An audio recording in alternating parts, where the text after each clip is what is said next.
secret that negative status has had an incredibly rocky journey into the position that it is now, being filled with a lot of design failures along the way. I said that Hiyuki broke the negative status curse, but what about yangyang Xuanling? Let's talk about it. First, I want to mention that every single negative status DPS that came out before Hiyuki, and yes, this is including Iron's Fusion Burst mode, are in fact poorly designed.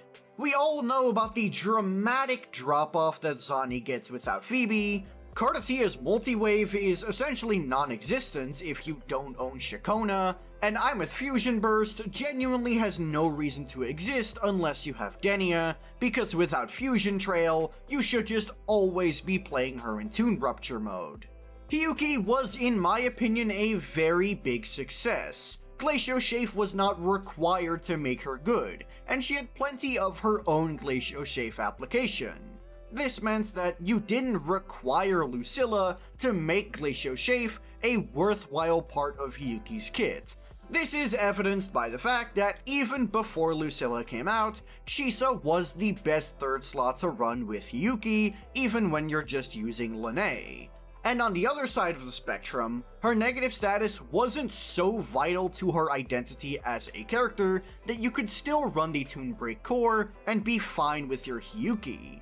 Hiyuki managed to strike a perfect balance between actively utilizing negative status in her kit, while also not being entirely dependent on it to function. And I believe this is because they managed to separate Hiyuki's negative status identity from her crit identity. Sure, she applies a lot of negative status, but negative status application is not required for her to get Forte like Zani, it doesn't give her massive damage buffs like it does for Cardathia, but it's still relevant enough to be worth going for, unlike with Imeth if you don't have Denia. So, how does yangyang Xuanling compare to this? Honestly, I think it's very hard to truly talk about yangyang Xuanling in a game design sense, mainly because Havoc Bane, in and of itself, is an incredibly boring negative status. Havoc Bane literally only gives defense shred when it is on the enemy, while having absolutely no secondary value at all. There's no form of damage, there's no slowdown effect, there's nothing interesting about Havoc Bane as a negative status. This means that designing a DPS around Havoc Bane is incredibly hard, because what is there even to interact with? Just some def shred, that's all you really have. So the only alternatives that Kuro Games was given was to simply buff Yangyang's stats based on the amount of Havoc Bane stacks on the enemy, which provides an incredibly unique dilemma. The only thing that Havoc Bane provides for Yangyang is stats, but simply giving stats is something a lot of characters can do. Think about the utility that Chisa provides to Yangyang. Obviously, there's Chisa's Ultra Skill giving 18% defense ignore, but there's also increasing the Havoc Bane cap by 3, so you can get 6 stacks. This synergizes with Yangyang's passive that gives her damage amplification for every stack of Havoc Bane that's on the enemy. Additionally, Yangyang gains crit damage on all of her heavy attacks whenever anyone applies Havoc Bane, stacking up to 6 times. So what Chisa provides you is 36% additional damage amplification by raising the Havoc Bane cap, and also 18% def ignore from her Ultra Skill, and finally giving 100% uptime on Yangyang's crit damage buff. However, these are things that, while you can't match them with any other character, there definitely are other characters that are able to compete. The 36% damage amplification is already lower than Rebecca's Ultra Skill at maximum potential. Additionally, Rebecca has a 20% attack buff in her kit, one that Chisa has no way of matching. Of course, Chisa is still better because of her Ultra Skill's defense ignore effect and her faster rotation. But the point is, when the only benefit you're getting from having negative status on the enemy is stats, your negative status character becomes incredibly irrelevant, to the point where between Sui Sui and Chisa, Sui Sui is actually the more important one despite having less synergy with Havoc Bane, because simply, Sui Sui gives more stats than Chisa.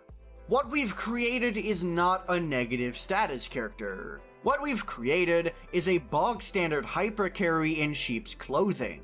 Yangyang is all about just raising her stats and doing as much damage with her abilities as possible, and this only gets amped further by her negative status. This creates both a good effect and a bad effect. The good effect is that Yangyang actually has quite a bit of teammate variety. She can use characters like Yuno, Mortefi, and Rebecca because she deals almost primarily heavy attack damage. So anything that can buff heavy attacks will also be good for Yangyang Xuanling.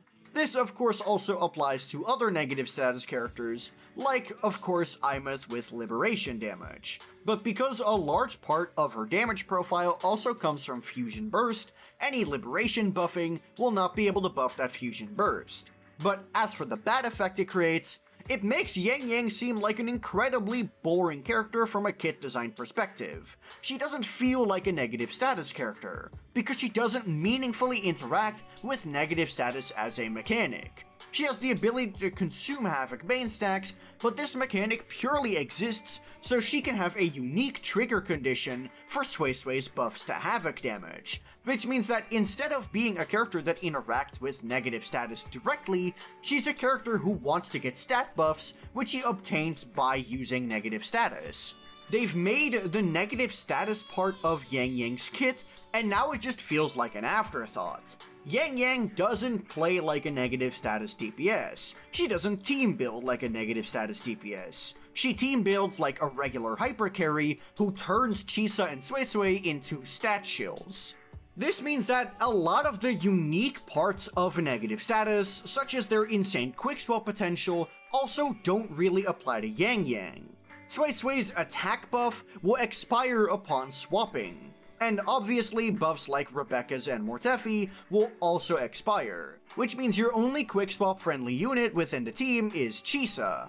But a lot of Yangyang's self-buffing, like the crit damage buff on her heavy attacks, also only applies if Yangyang herself is on the field. So at the end of the day, Yangyang doesn't feel like she's actually a Havoc Bane character despite having that in her combat roles. Looking at Hiyuki, we can clearly see why this feels that way.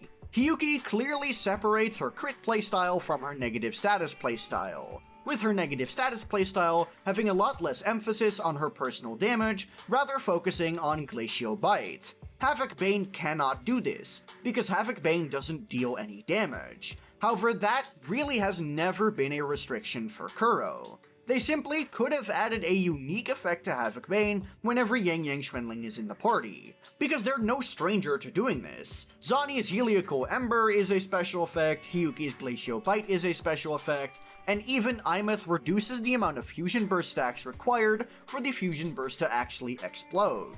If we wanted Yangyang to feel special and feel like she actually interacts with Havoc Bane as a mechanic, what needs to happen is Havoc Bane needs to be more than simply giving stats. It needs to have an actual effect when you apply it, which, in my opinion, could easily have been an explosion of Havoc damage whenever Havoc Bane is applied and you're already at 6 stacks. This is, of course, just one idea of making the negative status feel like it's more relevant in Yangyang's kit, while not taking away from her current teammate diversity. Obviously, I think her teammate diversity is way more important than making the character feel like they're actually in the archetype that they're supposed to be. Because, let's be honest, how many of you guys actually care about a character's game design as long as you can pull them and use them no matter what teammates you have on your account? I would bet not many of you actually care about the game design. And for those of you who do care about the game design, there's absolutely no way that you're willing to prioritize that game design over making the character accessible to use. I know I find the accessibility to be a lot more important. But we've seen Kuro do it correctly before with Hiyuki, so I think we should encourage them to keep doing it correctly. But that's just my opinion. Let me know what you think of Yangyang Xuanling down in the comments below. And while you're down there, be sure to like the video and subscribe to the channel. If you have any questions, be sure to join my Discord, which is linked in the description down below. But that'll be all from me. Peace.